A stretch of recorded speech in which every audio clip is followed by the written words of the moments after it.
Hi friends, welcome back to my channel.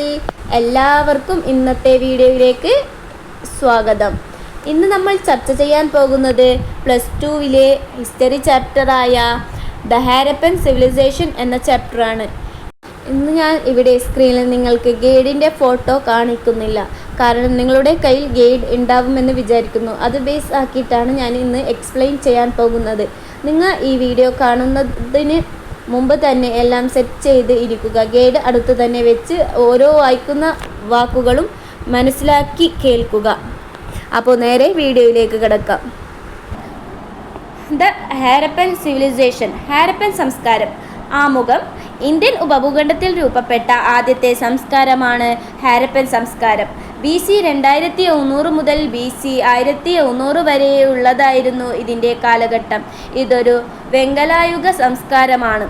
1920 sir John മാർഷലിൻ്റെ നേതൃത്വത്തിൽ നടത്തിയ ഉത്ഖനനമാണ് ഈ മഹത്തായ സംസ്കാരത്തെ വെളിച്ചത്ത് കൊണ്ടുവന്നത്.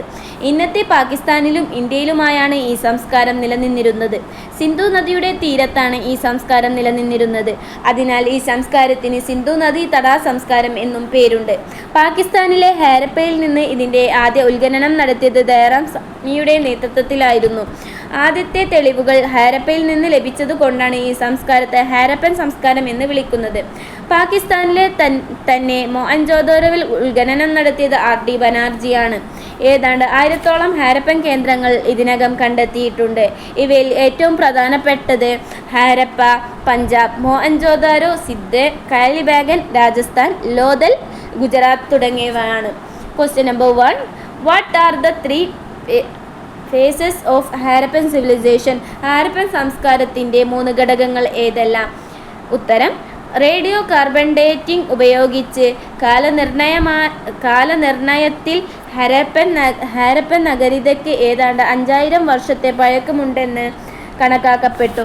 ഹാരപ്പൻ സംസ്കാര കാലഘട്ടത്തെ പ്രധാനമായും 3ആയി തിരിക്കാം. ആദ്യ കാലഘട്ടം, പക്വതയാർന്ന കാലഘട്ടം, അവസാന കാലഘട്ടം എന്നിവയാണ് അവ. ആദ്യ കാലഘട്ടം BC 3500 മുതൽ BC 2600 വരെയാണ്.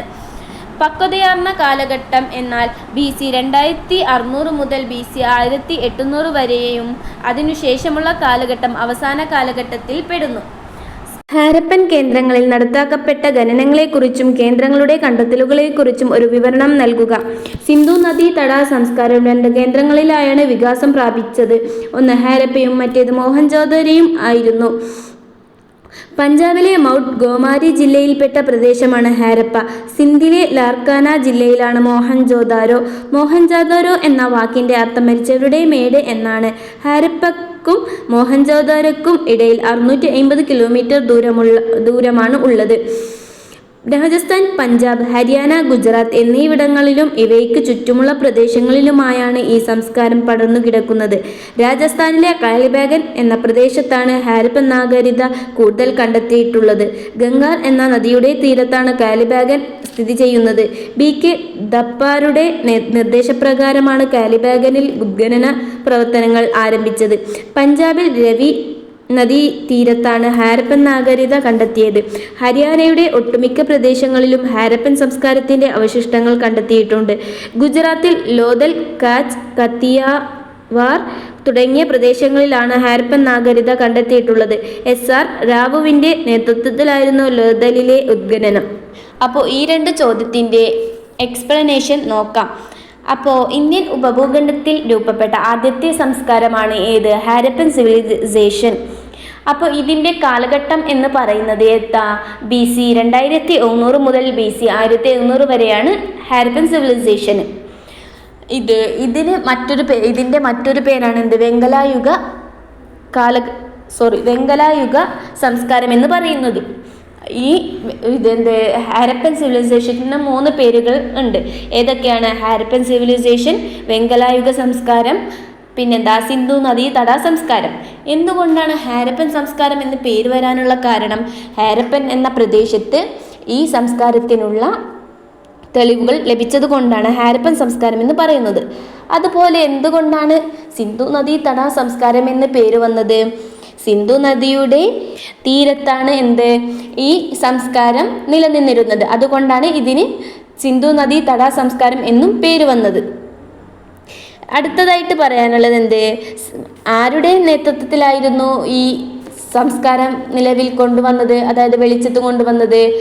1920 സർ ജോൺ മേഴ്സറിൻ്റെ നേതൃത്വത്തിലാണ് ഇത് വെളിച്ചത്ത് കൊണ്ടുവന്നത്. എവിടെയൊക്കെയായിരുന്നു ഈ ഹാരപ്പൻ സിവിലൈസേഷൻ നിലവിൽ ഉണ്ടായിരുന്നത്?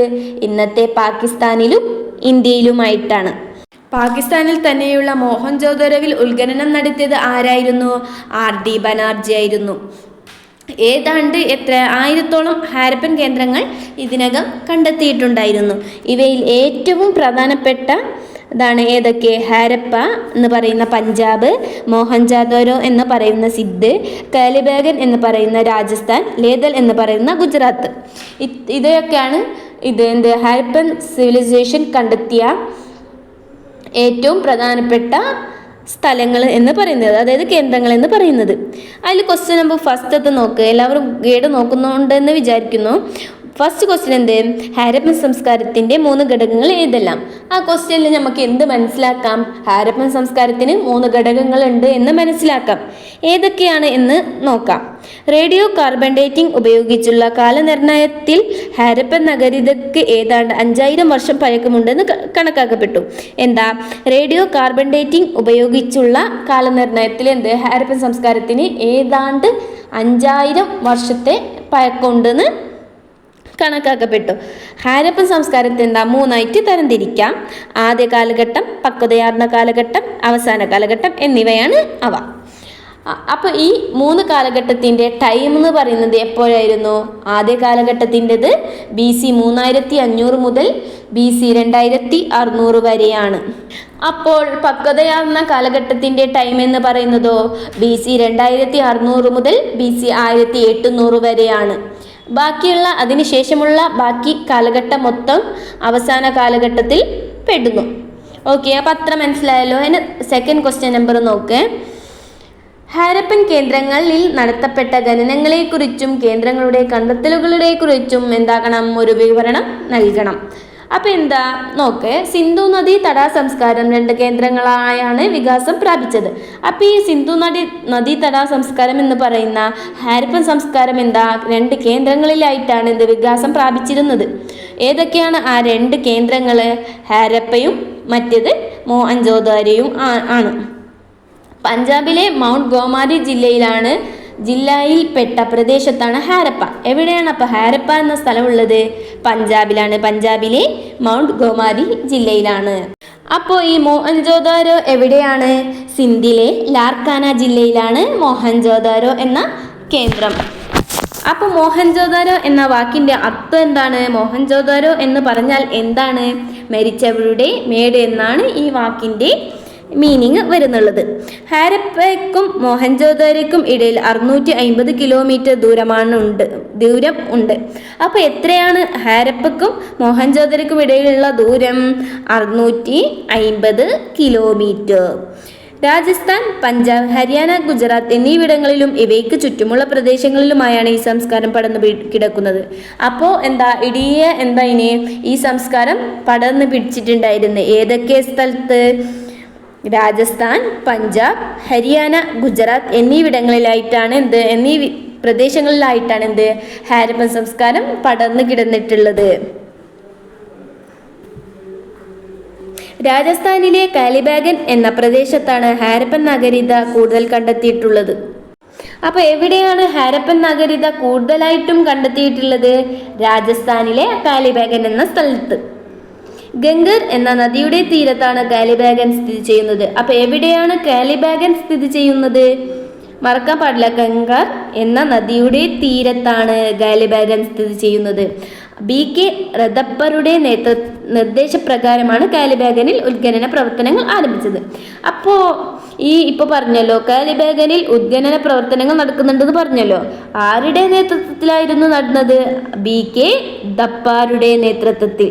അതായത് ദപ്പാറുടെ നിർദ്ദേശപ്രകാരം മാത്രമാണ് ഖനനം നടന്നിട്ടുള്ളത്. ഗുജറാത്തിലെ ലോഥൽ, കച്ച്, കത്തിയവ തുടങ്ങിയ പ്രദേശങ്ങളിലാണ് ഹാരപ്പൻ നാഗരികത കണ്ടെത്തിയിട്ടുള്ളത്. ഗുജറാത്തിൽ എവിടെയൊക്കെയാണ് കണ്ടെത്തിയിട്ടുള്ളത്? ലോഥൽ, കച്ച്, കത്തിയവ തുടങ്ങിയ പ്രദേശങ്ങളിലായിട്ടാണ്. SR റാവുവിൻ്റെ നേതൃത്വത്തിലായിരുന്നു ലോഥലിലെ ഖനനം നടത്തിയിരുന്നത്. അപ്പോൾ ഇന്ന് നമ്മൾ 2 എക്സ്പ്ലനേഷൻ ആണ് തന്നത്.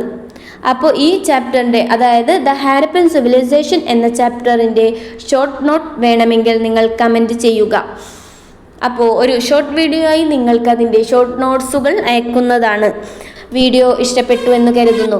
ഏത് ചാപ്റ്ററിൻ്റെ ഏത് ക്ലാസ്സിൻ്റെ വീഡിയോ ആണ് എക്സ്പ്ലനേഷനായി വേണ്ടത് എന്ന് പറഞ്ഞാൽ അതിൻ്റെ എക്സ്പ്ലനേഷൻ വീഡിയോ അയക്കുന്നതാണ്. താങ്ക് യു ഫോർ വാച്ചിങ് ഫംസ്റ്റോക്ക് യൂട്യൂബ് ചാനൽ.